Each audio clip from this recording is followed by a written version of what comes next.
Hey there, and welcome back to Plays Well with Butter. I'm Jess Larson, and today we're making one of my personal all-time favorite recipes we've ever shared on Plays Well with Butter, Chicken Shawarma Hummus Bowls.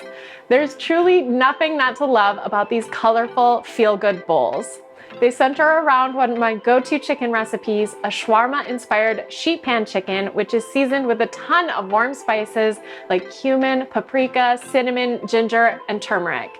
You just season it up, then bake till it's juicy and tender, and finish it under the broiler for the irresistible caramelization and char that's signature to traditional spit-roasted shawarma. Serve it up in a grain bowl with lots of creamy, dreamy hummus and whatever toppings you love for a 45-minute dinner that you're gonna wanna come back to time and time again. I'm telling you, you're gonna be obsessed.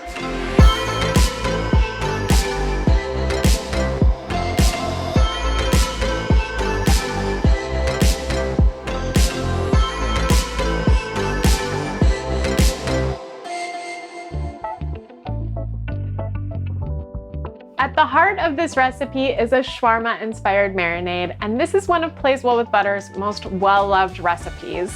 It's got the warmth that makes shawarma so craveable, but the brightness of lemon and a little sweetness from honey balances everything perfectly. Plus, it takes no more than 10 minutes to whisk up, and it's mostly with ingredients that are probably already in your pantry or on your spice rack. So here's what you'll do. We'll start with the shawarma-inspired spice blend, which I make using generous amounts of cumin, smoked paprika, cinnamon, ginger, oregano, and turmeric. If you like a little bit of heat, feel free to add in some cayenne pepper too. Add the shawarma spices to a large mixing bowl, then add in the juice of half a lemon, 3 finely chopped or grated cloves of garlic, and just enough olive oil to bring everything together and season with a good amount of salt and pepper. You'll whisk it all together, then add in some boneless, skinless chicken. And I much prefer using chicken thighs for this recipe since they're so flavorful and stay nice and juicy, but you can feel free to swap them out with chicken breasts if you prefer. And if you have plant-based eaters in your home, you can easily swap the chicken with cauliflower and sweet potatoes for veggie shawarma. We have full directions included on the blog post. Toss everything together to ensure all the chicken is coated well, then set it aside to marinate. Now, it's ideal to marinate for at least 6 hours or up to 3 days in the refrigerator, but if you're running short on time, you can prep this all right at dinner time and your chicken shawarma will still be super tasty. Now, if you're not familiar, shawarma is traditionally made by slow roasting a protein like lamb or beef or chicken on a vertical spit. And as the spit rotates, the shawarma takes on gloriously charred edges. Then it's carved to order and served in a sandwich or on a plate with lots of little side dishes. Since most home cooks don't have a vertical spit, I really wanted to figure out how to recreate that caramelized flavor and charred texture at home, and it turns out the answer is simple. We're using the broiler in our oven. At dinner time, you'll preheat the oven to 425 degrees. And you're gonna wanna make sure that one of the racks is in the center position of the oven and another is 6 to 8 inches under the broiler. Transfer the marinated chicken to a sheet pan, and there's no need to use all of the marinade that's left in the bowl because we want our chicken to roast, not steam. So just discard any excess. Pop it in the oven on the center rack and roast just until the chicken is almost cooked through. The total amount of time will depend on the thickness of your chicken, but it takes about 15 to 18 minutes if you're using chicken thighs like I am. Remove the sheet pan from the oven, then carefully slice the chicken into bite-sized pieces, and return to the sheet pan and pop it under the broiler. And this is where the magic happens. The open flame of the broiler caramelizes the chicken, creating crispy bits that are seriously so good.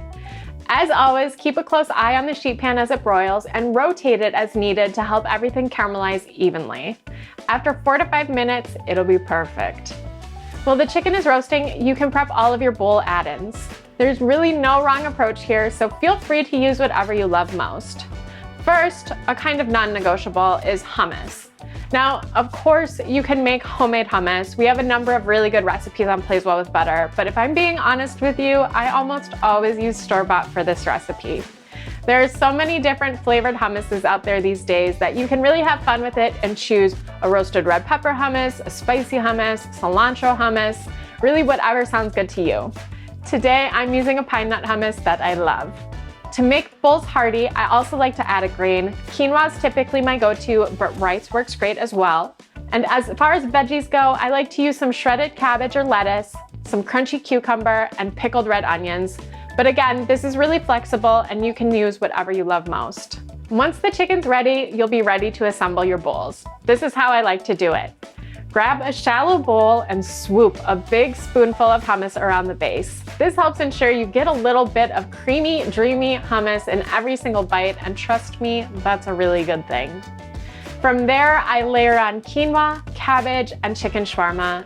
Then I top it off with cucumber, pickled red onions, and finish with some crumbled feta, herbs, and even a squeeze of lemon juice. Look how pretty these are, and honestly, they were pretty easy to throw together too.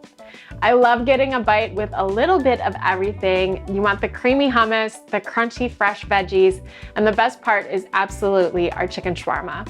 The marinade gives it rich, spiced flavor, and the honey helps caramelize those crispy edges that make real deal shawarma so craveable. It's so, so good.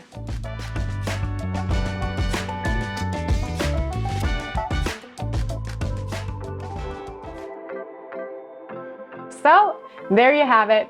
Colorful, fun, and absolutely delicious chicken shawarma hummus bowls.